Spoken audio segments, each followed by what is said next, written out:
Hello friend, today we will explore another cool place in the Mekong Delta. But you see right behind, we got these trees over here, which are very strange looking roots. And in Vietnamese we call the tree cây dầu rái. So cây dầu rái it's a raisin tree. But anyhow, it grows everywhere in the country, and normally we grow it for the shade. You know, it's very shady. But people also use the resin of the tree and the bark as a medicine as well. So the resin and the bark, normally people would mix them with beeswax, and the belief is that it will heal the wound like that. But anyhow, this beautiful pond, it was surrounded by a raisin tree. And the story is that a long time ago, there was a competition that happened here between two groups in the village, a group of men and a group of women. The competition is that they said that whoever dig a pond in this area first will win, and then the loser group will have to come and ask the winner for marriage, and the loser will have to offering a lot of things for the others, you know. So the men and the women, they divided into two teams. But the men, they would assume that they are very strong, you know, very strong, much stronger than the women. So they are not in a hurry. They just chill, just relax, taking a nap, and not really working that much. The group of women, however, they realize that they are weaker, so they decided to spend a lot of effort into digging this pond here. So eventually, of course, the women, they win. And since then, the tradition is that when a man wants to get married to a woman in this region, then he have to come asking the women to marry him, and do a lot of offering along with that as well. But this is a big pond. It's up the size of 10,000 meters square, and the whole area surrounded it. It will be around 39 meters square, and we call it Ao Bà Om. So why is it Ao Bà Om then? The reason is the leader of the women group, her name is Om. So OM, that's how we call her, Om in Vietnamese. And she lead the ladies. She actually give the ladies a few strategy as well to win over the men. Anyhow, that's the story. And people, they would dig that pond for water, and now it's become a relaxing place, mostly for couples. So actually, another beautiful pagoda were constructed here more than 1,000 years ago by the Khmer, and they're actually located right next to the pond. And right now we're gonna go inside. We will take a tour around this pagoda. So the history is that it was built in the year of 1990. So it was 1,033 years ago. It was a long time. But then they got refurbished, renovated during the course of history. This is what I say, this is a Theravada Buddhism temple. So you don't see a lot of gods or goddesses in this pagoda compared to a Mahayana Buddhism temple. However, this kind of pagoda, it was inspired by the Khmer and by the Thai as well. So with Theravada Buddhism, you will see a touch of Hinduism in this Buddhist temple at the same time. So take a look. Here we got Gautama the Buddha. So of course he's like the prophet of Buddhism, right? But on in the corner you also see we got two same statues with forehead, and in Thailand they call it the Pharaoh, I think, if I guess it right. But actually the statue is from Hinduism. It is the statue of Lord Brahma. So in Hinduism there's a trinity, right? We got Shiva, the god of creation. I'm sorry, Shiva, the god of the destroyer. And okay, I can continue walk. Somebody just told me to stop, but it's not me then. Anyhow, Shiva, the destroyer. And then we got Vishnu. Vishnu is the maintainer. He maintained the universe. And then the forehead god that you see is Brahma, the god of creation. He's the one who created the universe. Wow, they are chopping some trees over here actually. Huh. Those fruit. This one, it looked like a coconut. But I believe this is what we call a sao tree. So SAOA, sao tree would be the name. And I don't know, they chop it down for whatever reason, but it will pass through this way. Yeah, and also if you visit the Mekong Delta, you expect something like this. A lot of ants. They are everywhere. And I got bit by them a lot in the Mekong actually. So bring your mosquito spray, sunscreen and bug spray as well, you know. So coming to this place, we got actually I don't know much about this. The meaning of this, the wooden bed. Let me see. I have no idea. Wooden bed with a straw mat, and for the Khmer, the way they perceive Buddhism is very different from us. You know, one is Theravada, one is Mahayana Buddhism.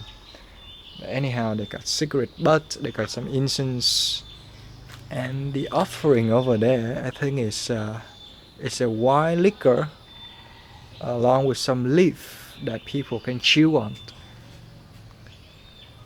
But yeah, I have no idea. I have no idea what is it. So, take a look at this one.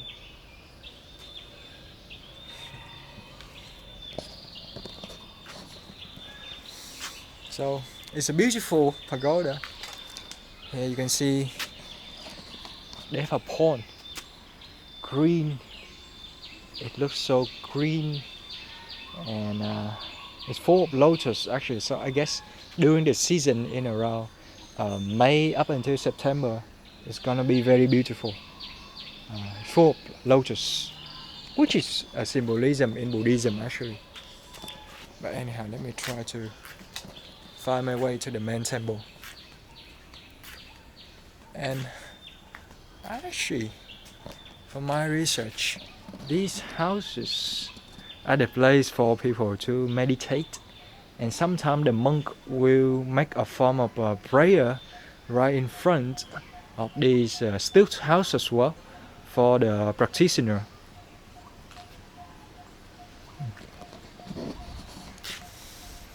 So ancient pagoda, 1990 until now today. So let me try exploring this place. It's actually, yeah, I can see something for the mantra. You can see there. Yeah, I'm sorry, it take me some time to change the battery. But anyhow, these houses, like I mentioned, it looked like a place for people to come meditate, and the monk will do some mantra chanting right in front. And it's pretty simple actually. It's made out of wood, and they use the Nepal palm, the dry water coconut at the rooftop. So I mentioned that this is the pond, but it's actually not the pond because I don't know the right English word for it. But you know, a place where they dig, how do you call it, like a water tunnel around the place. Normally the emperors, the royal family, they would dig these around their kingdom to avoid the enemy to come in, you know. But yeah, right there is a statue of Gautama, the Buddha. The architect is very beautiful. It's golden from the outside, and let's see how it is from the inside. So this would be the place for the monks to live. We got the dog. Let me try to walk up this way. Let's see. During COVID, they could close it sometimes, and not allowing the guests to go inside, you know. But seems okay for now. So shoes off. Very dark, very dark inside. But it is said that those the whole building were made by wood.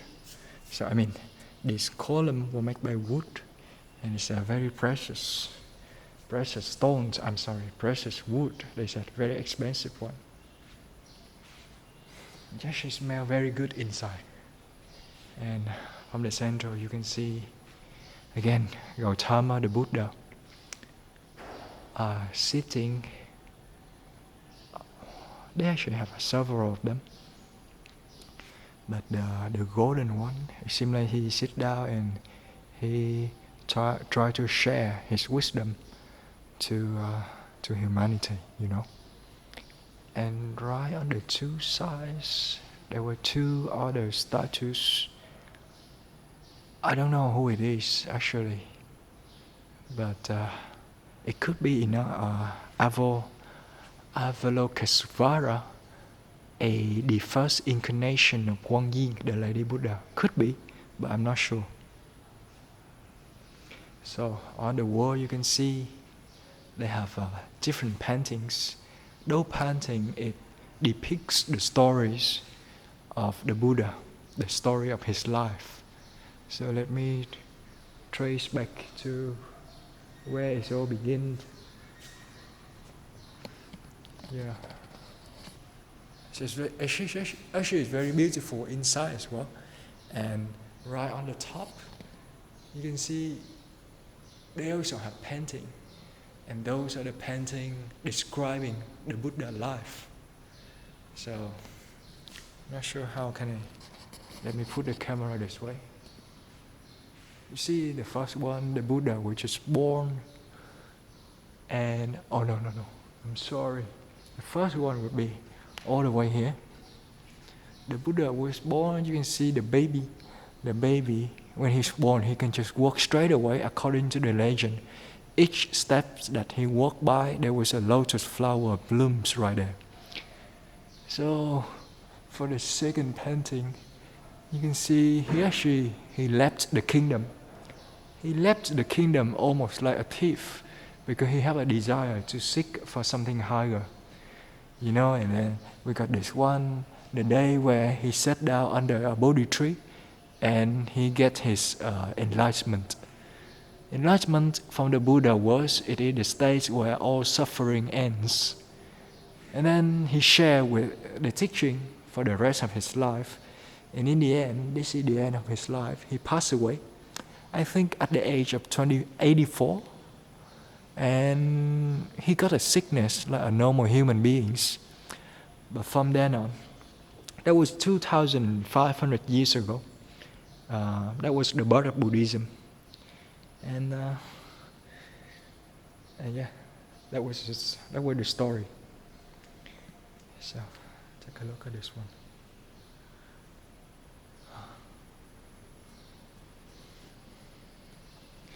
It look almost like the lung, a unicorn that we worship in our country. And over here we got the bed. I think it's for the monk, could be. And actually behind him was lots and lots of statues of the Buddhas. So the word Buddhas, it means the awakened one, the one who have wake up from this dream, from this illusion that we call Maya. That was what the Buddha means. So in that sense, everyone could become a Buddha, you know. And we got big bells. I think it still functions, this one, and we have the drum over here as well. So the painting on the side, it will be the painting of, I think it depicts different stories of the Buddha throughout his life. But I'm not gonna pretend like I know, because I have no idea what those stories are about. So right now we're gonna step out, and let me check out with the time. So I think that was pretty much about it for the tour today. And we'll see you soon in the next one. So I just see a cat with the lizards.